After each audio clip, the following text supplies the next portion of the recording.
Hello students, in last class I taught you T ratios for some particular angles. Remember? T ratios for some particular angles बताया था मैंने आपको, जिसमें क्या क्या इंपॉर्टेंट है बेटा, 30 डिग्री, 0 डिग्री, 30 डिग्री जिसको आप पाई बाई 6 रेडियन कहते हैं, 45 डिग्री जिसको आप पाई बाई 4 रेडियन कहते हैं, 60 degree pi by 3 radian and 90 degree pi by 2 radian. अब जितने ट्रिग्नोमेट्रिक रेशियो है, साइन, कॉस, टैन, सेक, कॉसेक, कॉट, सबकी वैल्यू मैंने आपको बताई थी। उस चार्ट को आप खोल लीजिए, आज उस चार्ट को खोल लीजिए, उसके रिगार्डिंग क्वेश्चन भी करेंगे हम लोग। फिर मैंने आपको साइन थीटा के बारे में बताया था कि भैया साइन थीटा की जो मैक्सिमम वैल्यू होती है वो 1 होती है। अच्छा, फिर मैंने आपको बताया था अभी हम जो टी रेशियोज पढ़ा रहे हैं, आपको जो चार्ट तैयार किए हैं बेटा, वो किसके लिए किए हैं बेटा? फर्स्ट क्वाड्रेंट के लिए किए हैं। किसके लिए कर रहे हैं बेटा? अभी हम लोग कहां हैं? फर्स्ट क्वाड्रेंट में। सारे क्वाड्रेंट्स के लिए पढ़ना है, हमें सारे क्वाड्रेंट्स के लिए पढ़ना है, लेकिन अभी क्या पढ़ रहे हैं बेटा? फर्स्ट क्वाड्रेंट के लिए पढ़ रहे हैं। फर्स्ट क्वाड्रेंट का क्या मतलब बेटा? कि भैया 0 डिग्री से लेकर 90 डिग्री तक, है ना? अब ये फर्स्ट क्वाड्रेंट है। वहां मैंने आपको क्या बताया लास्ट क्लास में? सिंस साइन क्या होता है, साइन थीटा क्या होता है? परपेंडिकुलर और हाइपोटेनस का रेशियो होता है, और रेशियो में अगर डिनोमिनेटर बड़ा है, हाइपोटेनस तो बड़ा होता है, तो वैल्यू हमेशा 1 से छोटी होगी। पर स्पेशल केस है theta is equal to 90 degree where perpendicular and hypotenuse are equal, इसीलिए मैक्सिमम वैल्यू कितनी होगी बेटा? 1। फिर मैंने बताया था आपको बेटा साइन थीटा की मिनिमम वैल्यू कितनी होती है? -1। ये दूसरे क्वाड्रेंट में जब जाएंगे आपको पढ़ाएंगे, अभी आप इसको लर्न कर लीजिए, ठीक है? फिर मैंने आपको क्या बताया था बेटा? मैंने बताया आपको कि साइन थीटा की वैल्यू -1 से 1 के बीच में होती है, हमेशा ही -1 से 1 के बीच में ही होती है। इफ समवन आस्क, अगर आपको किसी ने कहा साइन थीटा की वैल्यू -5/4 होती है, तो वो गलत कह रहा है, ऐसा हो ही नहीं सकता। साइन थीटा -1 और 1 के बीच में ही हो सकता है। बात समझ में आ रही है? सिमिलरली कॉस थीटा के बारे में भी मैंने बताया था आपको, कॉस थीटा भी -1 से 1 के बीच में होता है। ये बात क्लियर थी? फिर मैंने आपको बताया था कि बेटा 45 डिग्री से पहले कॉस की वैल्यू बड़ी होती है, साइन की वैल्यू छोटी होती है। लेकिन होता क्या है बेटा, ऐसे समझिए, 0 डिग्री पे साइन 0 है और कॉस कितना है बेटा? 1 है, लेकिन कॉस तो डिक्रीजिंग है, साइन इंक्रीजिंग है। तो स्टार्टिंग में कॉस चूंकि 1 से स्टार्ट हो रहा है, तो स्टार्टिंग में कॉस बड़ा है, साइन छोटा है, लेकिन साइन इंक्रीज करेगा, कॉस डिक्रीज करेगा, तो 45 डिग्री पे आके दोनों बराबर हो जाएगा। लेकिन साइन फर्स्ट क्वाड्रेंट में तो लगातार इंक्रीज करता है, तो साइन अभी भी बढ़ेगा और कॉस घटेगा। तो 45 डिग्री से पहले साइन की वैल्यू छोटी होती है, कॉस की वैल्यू बड़ी होती है, लेकिन 45 डिग्री के बाद कौन बड़ा हो जाता है? साइन बड़ा हो जाता है। ये सब बातें मैंने बताई थी आपको लास्ट क्लास। अब चलिए हम लोग टैन थीटा की बात करते हैं। टैन थीटा क्या होता है बेटा? परपेंडिकुलर और बेस का रेशियो होता है क्या? और आप जानते हैं in perpendicular and base anyone can be greater और स्मॉलर। अब भैया किसी भी राइट ट्रायंगल में परपेंडिकुलर बड़ा होगा कि बेस होगा, ये डिफाइन तो नहीं है। कभी परपेंडिकुलर बड़ा हो जाएगा, कभी बेस बड़ा हो जाएगा। एक हाइपोटेनस ही है जो दोनों से बड़ा होता है, परपेंडिकुलर और बेस में से कोई भी बड़ा हो सकता है। यानी कभी ये परपेंडिकुलर से बेस से बड़ा हो जाएगा तो इसकी वैल्यू 1 से बड़ी हो जाएगी, और अगर बेस बड़ा हो गया परपेंडिकुलर से तो 1 से छोटी हो जाएगी। इसीलिए tan theta can be any real number, मतलब फिक्स नहीं है कि tan थीटा, जैसे sin थीटा और cos थीटा फिक्स है ना, sin थीटा -1 से छोटा नहीं हो सकता, 1 से बड़ा नहीं हो सकता, cos थीटा -1 से छोटा नहीं होगा, 1 से बड़ा नहीं होगा। तो tan थीटा के साथ ऐसा नहीं है, tan थीटा 4/5 भी हो सकता है, 5/4 भी हो सकता है। बात समझ आ रही है? अब चलिए cosec थीटा, cosec थीटा, एक तो cosec थीटा sin का रेसिप्रोकल है, तो आप ऐसे भी समझ सकते हैं, और ऐसे भी cosec थीटा क्या होता है बेटा, हाइपोटेनस बाई परपेंडिकुलर। और आप जानते हैं किसी भी ट्रायंगल में hypotenuse greater than equal to perpendicular होता है। इक्वल टू कब होता है बेटा, equal to holds when theta is equal to 90 degree. Theta जब 90 डिग्री होता है उसी केस में हाइपोटेनस और परपेंडिकुलर बराबर होता है, ये एज्यूम्ड केस है। अदरवाइज हाइपोटेनस हमेशा बड़ा होता है बेटा, अगर न्यूमरेटर बड़ा हो गया डिनोमिनेटर छोटा हो गया तो क्या ये ऑलवेज 1 से बड़ा नहीं हो जाएगा? तो हम कह सकते हैं बेटा cosec theta always greater than equal to 1, यानी cosec थीटा हमेशा 1 के इक्वल होगा या 1 से बड़ा होगा, 1 से छोटा नहीं हो सकता। अगर किसी ने कहा आपको, किसी ने कह दिया cosec थीटा बेटा 1/3 हो गया, तो वो गलत बोल रहा है, ऐसा नहीं हो सकता। cosec थीटा कभी भी 1/3 नहीं हो सकता, 1 से बड़ा हो सकता है। बात समझ में आ रही? हम किस क्वाड्रेंट में पढ़ रहे हैं बेटा, फर्स्ट क्वाड्रेंट में टी रेशियोज पढ़ रहे हैं, इसीलिए पॉजिटिव की बात कर रहे हैं, पर नेगेटिव में भी तो होता है। तो अभी आप लर्न कर लीजिए, बाद में मैं आपको पढ़ाऊंगा। cosec थीटा या तो 1 से बड़ा होता है बेटा, और नहीं तो cosec थीटा -1 से छोटा होता है। ये दोनों बातें लर्न कर लीजिए। ये बातें तो आपको समझ में आ रही हैं कि भैया इसके कारण होता है, ये बातें दूसरे क्वाड्रेंट में होता है, इसीलिए हम ऐसे लिख रहे हैं। यानी cosec थीटा या तो 1 से बड़ा होगा, नहीं तो -1 से छोटा होगा। अच्छा, इसका मतलब 1 और -1 के बीच में नहीं जा सकता है, या तो 1 से बड़ा होगा। आप सोचिए, या तो 1 से बड़ा होगा cosec थीटा की वैल्यू, नहीं तो -1 से छोटा होगा। इसका मतलब cosec थीटा -1 से 1 के बीच में नहीं आ सकता है। तो sin -1 से 1 के बीच में रहता है, cosec थीटा -1 से 1 के बीच में नहीं रहता है। आप ऐसे भी इसको रिमेंबर कर सकते हैं, है ना। cosec theta can not take any values between -1 to 1। याद रखने योग्य बातें, बात समझ में आ गई?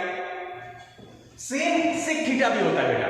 देखिए sec थीटा भी तो बेस बाई हाइपोटेनस होता है, और हाइपोटेनस हमें sec theta hypotenuse by base होता है, और हाइपोटेनस हमेशा बेस से बड़ा होगा। तो कहने का मतलब सेम होगा क्या? सिमिलरली sec थीटा या तो 1 से बड़ा होगा या sec थीटा -1 से छोटा होगा। यानी sec थीटा भी -1 से 1 के बीच का कोई वैल्यू नहीं लेगा, रिमेंबर ऑलवेज।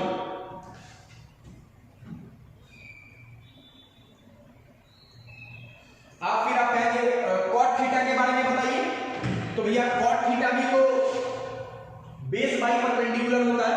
अब बेस और परपेंडिकुलर में डिफाइन नहीं किया जा सकता कौन बड़ा होगा कौन छोटा हो सकता है, इसीलिए cot theta can be any real number. Got it? चलिए इसको नोट कर लीजिए। ये आपका जो ट्रिग्नोमेट्रिक रेशियो का चार्ट मैंने बताया था उससे रिलेटेड ये की पॉइंट्स हैं, इनको आपको ध्यान रखना है। अगर आप अच्छे लेवल के क्वेश्चन सॉल्व करेंगे कि इन बातों का जिक्र होगा, स्पेशली 80 ओलंपियाड के क्वेश्चन। ठीक है, जस्ट नोट इट डाउन।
चलिए आगे बढ़े। चार्ट, ट्रिग्नोमेट्रिक रेशियो का चार्ट आप ओपन कर लीजिए। ट्रिग्नोमेट्रिक रेशियो वाला चार्ट ओपन कर लीजिए आप।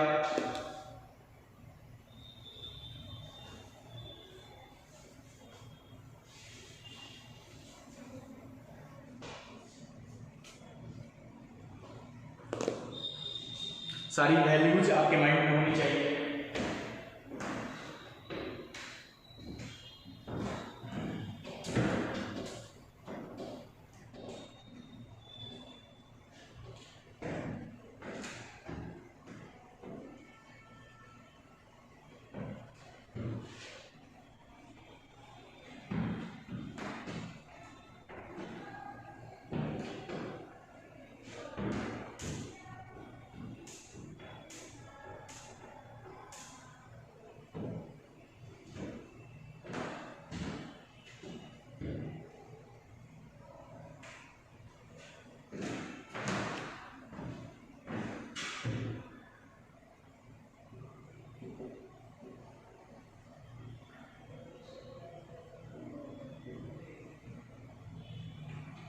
T ratios for complementary angles. complementary angles जानते बेटा?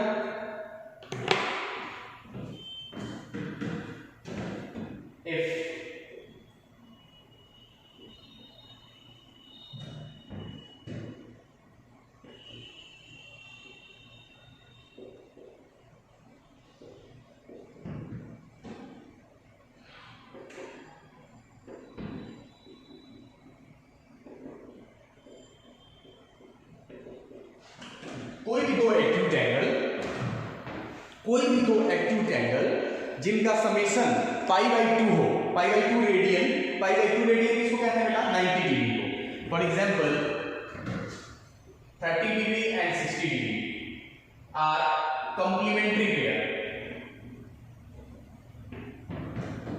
20 degree and 70 degree are complementary pair. What it if someone say ऐसे कैसे निकालते हैं? जैसे 30 डिग्री का कंप्लीमेंट्री निकालना है तो कैसे निकालते हैं? दो एंगल को मिला के 90 होना है। अगर एक 30 हो गया तो दूसरा 90 माइनस 30 होगा। 90 माइनस 30 को भी तो आप 60 कहते हैं। अगर 20 डिग्री का कंप्लीमेंट्री कोई आपसे पूछ रहा है तो आप क्या करेंगे? दोनों मिला के 90 होता है, एक 20 हो गया तो दूसरा पेयर क्या होगा? 90 minus 20। Similarly now tell me, अगर कोई एंगल है थीटा तो थीटा का कंप्लीमेंट्री एंगल कितना होगा? तो आप कहेंगे you will say 90 minus theta. Is it? तो कंप्लीमेंट्री एंगल आप बचपन से भी पढ़े हैं, आप समझ गए कंप्लीमेंट्री एंगल क्या होता है। अब देखिए इसका क्या यूज क्या है, जरा देखिएगा। आप टी रेशियोज पढ़ चुके हैं। ये एक राइट एंगल ट्रायंगल, ये एक right angle triangle. Right angle triangle में एक एंगल तो 90 हो गया, ये वाला एंगल तो 90 हो गया बेटा। अब ये और ये जो बच गया, अगर इसको आप थीटा कह देते हैं तो ये वाला एंगल क्या इसका कंप्लीमेंट्री नहीं होगा? तीनों एंगल मिला के 180 डिग्री होता है, ये 90 हो गया तो ए और सी जो एंगल है क्या ये कंप्लीमेंट्री पेयर नहीं है? तो अगर यहां आप थीटा लिखते हैं बेटा तो थीटा का कंप्लीमेंट्री कितना होता है? 90 माइनस थीटा। तो यहां वाला एंगल क्या 90 डिग्री माइनस थीटा होगा?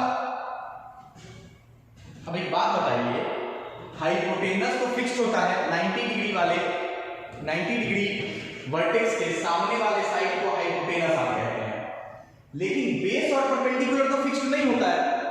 थीटा के लिए ये परपेंडिकुलर है, पर इस वाले एंगल के लिए ये बेस है। थीटा के लिए ये वाला बेस है तो 90 माइनस थीटा के लिए ये वाला परपेंडिकुलर है। यानी एक राइट एंगल ट्रायंगल में एक एंगल तो 90 डिग्री हो गया, जो दो एंगल कंप्लीमेंट्री है उसके लिए बेस और परपेंडिकुलर इंटरचेंज हो जाता है। और आप जानते हैं बेस और परपेंडिकुलर इंटरचेंज होने से साइन कॉस बन सकता है। और साइन जैसे sine theta perpendicular by hypotenuse होता है। अब वहां पे परपेंडिकुलर हटा के बेस अगर आप चिपका देंगे तो क्या वो साइन थीटा रहेगा? तो आप कहेंगे नहीं, अब तो कॉस थीटा हो जाएगा। बात समझ आ रही है? जैसे यहां देखिए, जरा गौर से देखेंगे, साइन थीटा क्या होगा? तो साइन थीटा होगा बेटा ए बी, क्योंकि थीटा के लिए ए बी परपेंडिकुलर था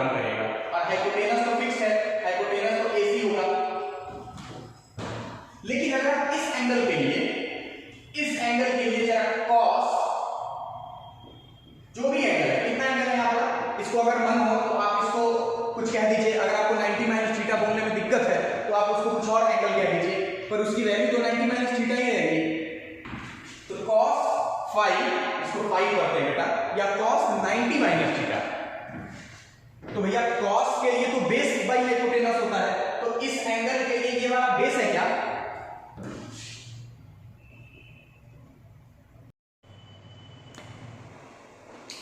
सॉरी फॉर डिले। मैंने कहा एक राइट एंगल ट्रायंगल में एक एंगल 90 हो गया और दो जो रेस्ट एंगल्स है वो कॉम्प्लीमेंट्री है। इस थीटा के लिए अगर ये परपेंडिकुलर है तो इस वाले के लिए बेस है, और जैसे ही परपेंडिकुलर आप हाइपोटेनस को सेम रहने दीजिए और परपेंडिकुलर हाइपोटेनस को अगर आप इंटरचेंज करेंगे तो क्या साइन थीटा कॉस नहीं बन जाएगा? इसलिए मैंने कहा साइन थीटा इस थीटा के लिए परपेंडिकुलर है तो sine theta AB by AC। लेकिन अगर आप इस एंगल के लिए देखेंगे तो ये AB बाई AC क्या बन जाएगा? तो cos 90 माइनस थीटा। तो आपने एक चीज नोटिस करा, इस राइट एंगल ट्रायंगल में साइन थीटा की वैल्यू cos 90 माइनस थीटा की वैल्यू बराबर है क्या? क्या आपने नोटिस करा? Sine theta is equal to cos 90 minus theta. क्या ये और ये एंगल कॉम्प्लीमेंट्री है क्या? कॉम्प्लीमेंट्री एंगल है क्या? ये दोनों एंगल कॉम्प्लीमेंट्री पेयर है क्या? तो आप कहेंगे बिल्कुल ये और ये एंगल कॉम्प्लीमेंट्री पेयर है। अच्छा, इसका क्या मतलब है जरा ध्यान से समझिए कि अगर आपने लिखा sin 20 डिग्री, आप बताइए ये रहा right triangle A B C, ये 90, अगर ये 20 डिग्री है बेटा तो ये वाला 70 डिग्री होगा क्या? अगर ये इस वाले को आप A कह लीजिए, इस वाले को B कह लीजिए, इस वाले को C कह लीजिए, तो sin 20 degree A by C होगा और cos 70 degree A by C होगा क्या? तो आप कह सकते हैं sin 20 डिग्री किसके बराबर होगा? cos 70 डिग्री के बराबर होगा। इसको आप ऐसे भी लिख सकते हैं cos 90 degree minus 20 degree. 90 minus 20 70 को ही तो कहते हैं। तो आपने क्या नोटिस करा, किसी भी राइट ट्रायंगल में साइन थीटा और cos 90 माइनस थीटा बराबर होता है। मींस कॉम्प्लीमेंट्री एंगल पे साइन और cos का रेशियो बराबर होता है। सिमिलरली अगर आप cos थीटा लिखेंगे, बताइए cos थीटा की वैल्यू क्या होगी बेटा? तो आप कहेंगे BC by AC, cos theta की वैल्यू। अब हम कहेंगे sin 90 माइनस थीटा की वैल्यू लिखिए, तो sin 90 माइनस थीटा की वैल्यू लिखिए आप। तो sin 90 माइनस थीटा के लिए ये वाला परपेंडिकुलर और ये वाला क्या बेटा? हाइपोटेनस। तो cos theta sin 90 minus theta के बराबर है। फिर से ये थीटा और 90 माइनस थीटा क्या है? कंप्लीमेंट्री। यहां से एक बात समझ में आ गई, एट कंप्लीमेंट्री एंगल sin और cos बराबर हो जाता है। मतलब यही कारण है बेटा कि sin 30 डिग्री और cos 60 डिग्री बराबर होता है क्या? अब अपने चार्ट में देखिए, sin 30 और cos 60 बराबर होता है क्या? दोनों की वैल्यू 1/2 होती है क्या? किसी ने अगर आपसे पूछा, जरा ध्यान से समझेंगे, किसी ने आपसे पूछा कि भैया sin 31 degree minus cos 69 degree 59 degree, इसकी वैल्यू क्या होगी? आप ध्यान से देखिए, ये दोनों जो एंगल है बड़े गंदे से एंगल है, इसका वैल्यू ऐसे भी याद नहीं रखना होता है। लेकिन इतना देखिए, ये 31 डिग्री और 59 डिग्री कंप्लीमेंट्री है क्या? 31 और 59 कंप्लीमेंट्री पेयर होते हैं क्या? और कंप्लीमेंट्री पेयर पे साइन और कॉस की रेशियो बराबर होती है क्या? तो कुल मिला के ये और ये क्या है? बराबर है। तो बराबर सेम माइनस सेम क्या होता है? 0। अब कोई इसको पूरा थ्योरेटिकली बनाना चाहता है तो ऐसे लिख सकता है क्या? साइन 31 डिग्री माइनस, इसको क्या लिख सकते हैं बेटा? cos 90 डिग्री माइनस 31 डिग्री लिख सकते हैं। और cos 90 minus theta, cos 90 minus theta sine theta के बराबर होता है क्या? तो कुल मिला के ये भी क्या लिखा हुआ है? Sine 31 degree minus sine 31 degree. अब बताइए सेम माइनस सेम क्या होता है? 0 होता है। पर इतना करने की जरूरत ही नहीं है।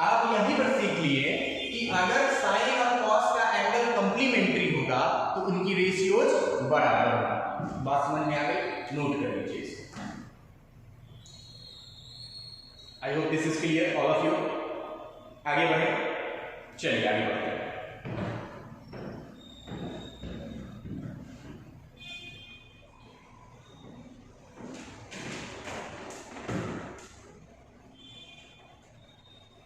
तो साइन कॉस कंप्लीमेंट्री एंगल पे बराबर हो जाते हैं, यानी the ratios of sine and cos at the complementary angle becomes equal.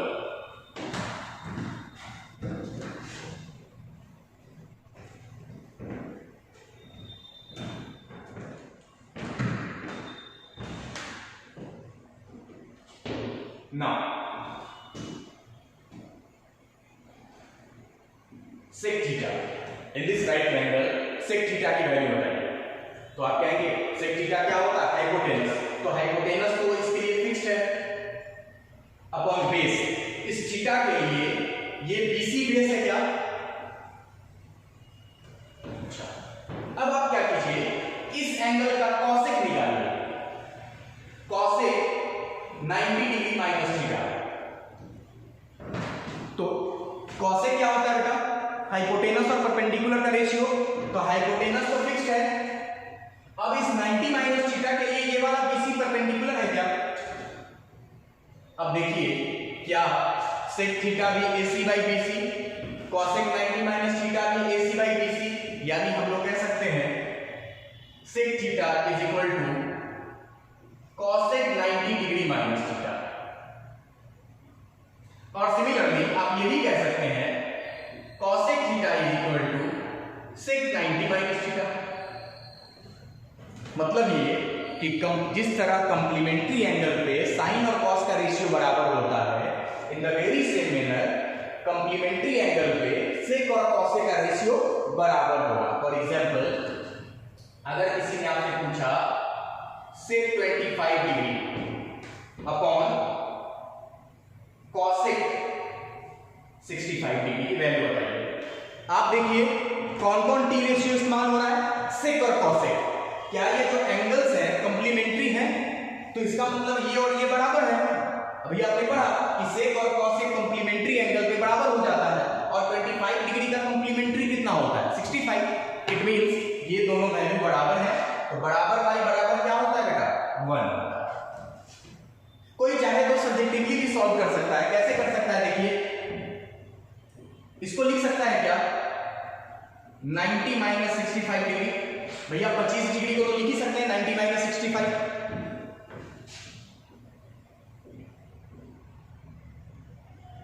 अब अभी आपने पढ़ा sec 90 माइनस थीटा।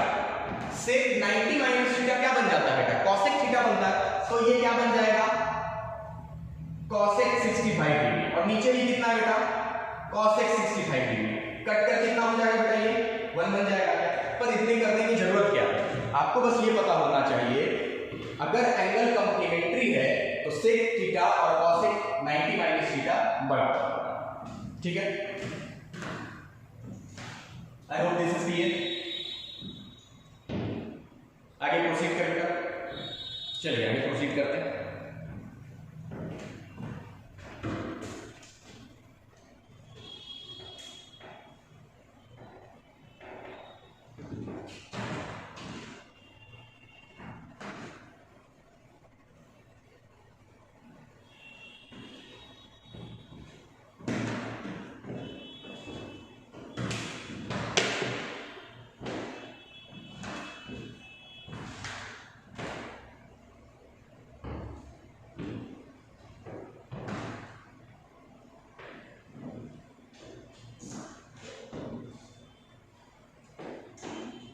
चलिए अब क्या करते हैं?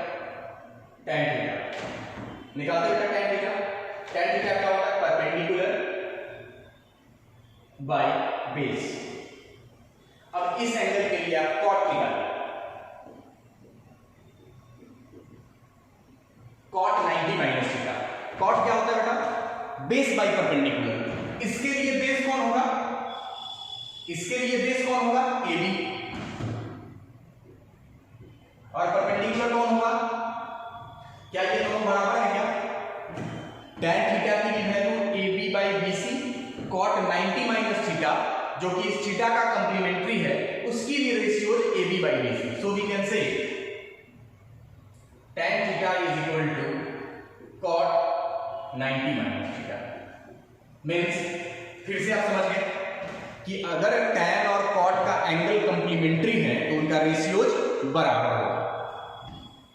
मतलब अगर मैंने कहा आपको tan 20 डिग्री tan 22 डिग्री तो बताइए cot कितने के बराबर होगा? तो 22 का कंप्लीमेंट्री कितना होता है? तो आप कहेंगे 68। ये दोनों बराबर होंगे। बात समझ आ रही है? तो आपने देखा कि at complementary angle sin and cos are equal, sec and cosec are equal, tan and cot are equal। Note लगा लेंगे आप बेटा, if alpha and beta are complementary pair then sin alpha is equal to cos beta।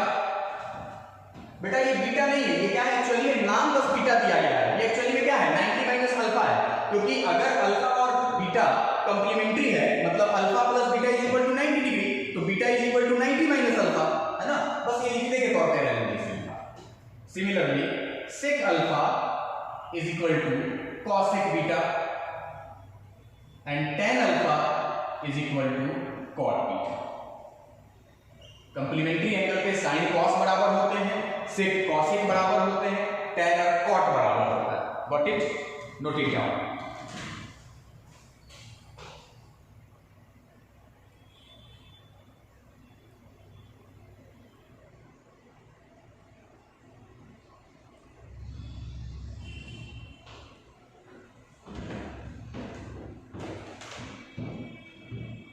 एक चीज बेटा आपको जो है नोटिस करना है, थोड़ा सा क्या नोटिस करना है जरा देखिए। tan और cot एक दूसरे के रेसिप्रोकल भी हैं। tan theta is equal to 1 by cot theta और cot theta is equal to 1 by tan theta, मैंने बताया आपको। तो tan और cot एक दूसरे के रेसिप्रोकल भी हैं और tan और cot कंप्लीमेंट्री के बराबर भी होते हैं। इन दोनों बात को अब हम लोग मिलाते हैं। आइए, tan theta and cot theta are reciprocal, आप जानते हैं। And at complementary angle tan and cot are equal.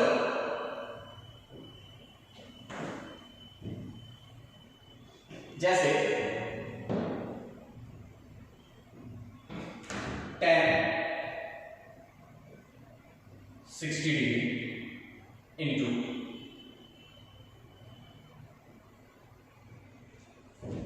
cot 60 degree. तो आप कहेंगे tan 60 इंटू cos 60, ये एक दूसरे का रेसिप्रोकल है, ये तो ऐसे भी कट हो जाएगा, बिल्कुल कट हो जाएगा। इसकी वैल्यू कितनी बेटा? या तो कोई प्रॉब्लम नहीं, ये तो इजी वाली बात है। तो इंपॉर्टेंट बात क्या है?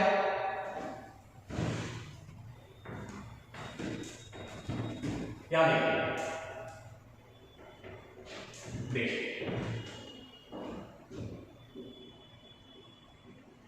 10 डिग्री,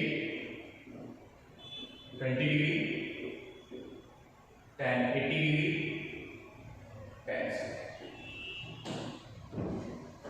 देखिएगा, tan और cot रेसिप्रोकल्स भी होते हैं और कंप्लीमेंट्री पेयर पे बराबर भी होते हैं। ठीक है, देखिए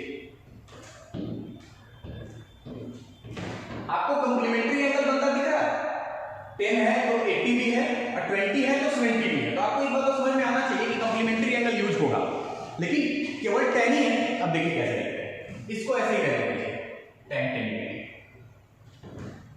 और मल्टीप्लिकेशन में किसी को भी आगे ले जा सकते हैं, किसी को भी पीछे ले जा सकते हैं। आप पढ़े हैं multiplications are commutative, 3 into 4 is equal to 4 into 3। क्या करेगा? इस 80 को यहां लीजिए, कोई प्रॉब्लम नहीं, into tan 20 degree into tan 70 degree. tan 80 degree को cot 10 डिग्री लिख सकते हैं बेटा। कंप्लीमेंट्री पे tan और cot बराबर होता है, तो tan 80 डिग्री cot 10 डिग्री के बराबर होगा। इसको लिख सकते हैं बेटा cot 10 degree tan theta is equal to cot 90 minus theta, means complementary पे tan cot बराबर होते हैं, तो tan 80 degree cot 10 degree equals tan 70 degree को क्या लिख सकते हैं बेटा, cot 20 लिख सकते हैं क्या। अब जानते हैं ये इसको कट कर देगा क्योंकि रेसिप्रोकल है, ये इसको कट कर देगा रेसिप्रोकल है। फाइनल आंसर कितना आ गया बेटा 1 पर गया, कोई दिक्कत नहीं। इसका ये मतलब बेटा कि tan चूंकि कंप्लीमेंट्री भी है, कंप्लीमेंट्री पे tan cot बराबर भी होते हैं और रेसिप्रोकल भी होते हैं, तो tan आपस में कंप्लीमेंट्री पे कट कर जाएंगे। देखिए आप जो आगे प्रोसीड करके किए हैं आप यहां भी कर सकते थे, tan 10 degree tan 80 degree cut जाएगा, क्योंकि 80 को फिर आप cot 10 लिखेंगे, फिर इसे तो काट ही देंगे। तो अगर आप चाहते हैं आपका समय बचे, आपके कॉन्सेप्ट्स बिल्डअप हो, तो आप ये समझिए tan आपस में कंप्लीमेंट्री पे भी एक दूसरे को कट कर देगा, क्योंकि tan रेसिप्रोकल भी तो होता है, तो tan 10 डिग्री tan 80 डिग्री से कट हो जाएगा और tan 20 डिग्री tan 70 डिग्री से कट हो जाएगा और फाइनल आंसर कितना हो जाएगा बेटा, ये 1 हो जाएगा। I hope this is clear. बात समझ में आई कि tan आपस में भी कंप्लीमेंट्री पे एक दूसरे को कट कर देगा। ठीक है, ठीक है बेटा, आज के लिए इतना ही रहने देते हैं। कल हम लोग केवल क्वेश्चन प्रैक्टिस करेंगे। आप जो चार्ट पढ़े हैं टी रेशियो का, उसको रिवाइज कीजिए टेक्निकली। मैंने कल बताया था कैसे रिवाइज करना है टेक्निकली, और आज मैंने जो पढ़ाया उसको रिवाइज कीजिए। कल इन दोनों ही टॉपिक्स पे केवल हम लोग क्वेश्चन प्रैक्टिस करेंगे। ठीक है, दैट्स ऑल।